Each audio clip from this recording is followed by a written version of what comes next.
I'm Professor Ritual. Welcome to the retrospective.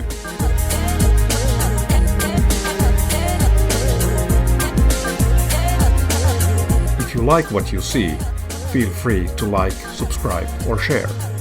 And maybe a back episode piques your interest.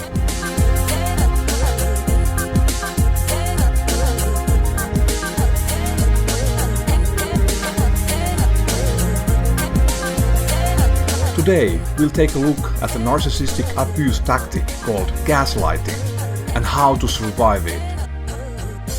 Let's go!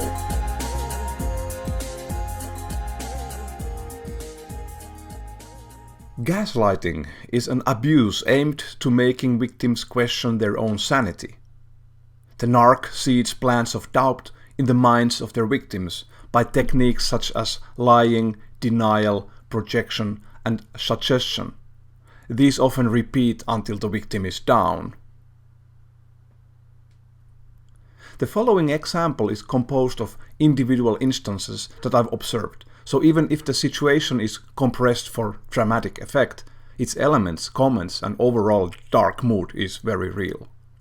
Let's consider a meeting where a narc leader demands his subordinates to come up with a list of lowlifes to fire. Line managers nod their heads and deliver such a list on the spot, except one female manager who says that her department doesn't have any lowlifes, to which the narc leader snaps back, "Maybe you are low performer, maybe you should be fired."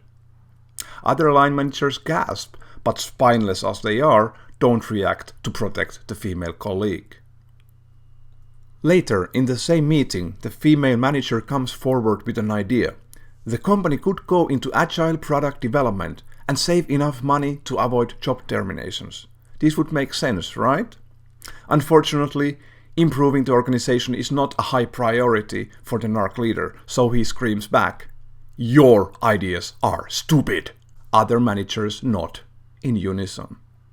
When this meeting from hell ends, the narc leader steps to female manager's face one-on-one and whispers, "I have eyes and ears everywhere." Now, this kind of gaslighting coming from hierarchical authority is obviously sick behavior and a misuse of power. It alone can leave the victim confused and questioning her own sanity, even cause a trauma, depression, anxiety, etc. On top of that, in this example particularly, the effect of gaslighting is accentuated by the peer pressure coming from the mindless minions who already conform to this absurd behavior pattern, in this case, the other managers. All in all, it's a horrific situation. Gaslighting obviously happens at home front too, where narcs are abusing their loved ones, loved in quotes. Even children are fair game for narc parents. The word evil here doesn't even begin to color the situation rightfully.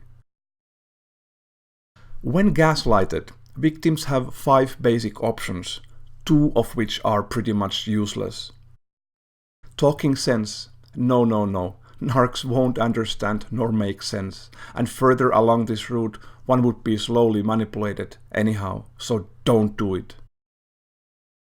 Fighting back would be a noble option, but since you really can't change a narcissist, you would be fighting for the sake of fighting. And if you fight hard enough, you might be falling into something called reactive abuse, in a way becoming abuser yourself. Flipping over and conforming means you would have to sacrifice your values, so I don't recommend that. If you have to yield, know the consequences.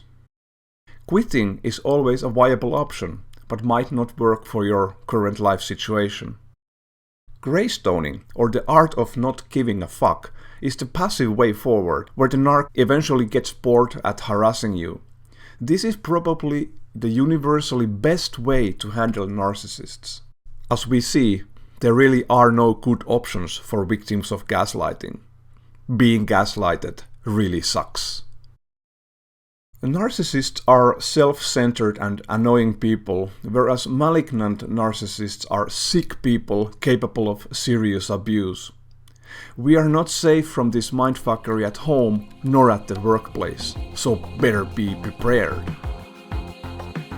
But have no fear, help is near. The last line of defense against narcissistic gaslighting is greystoning.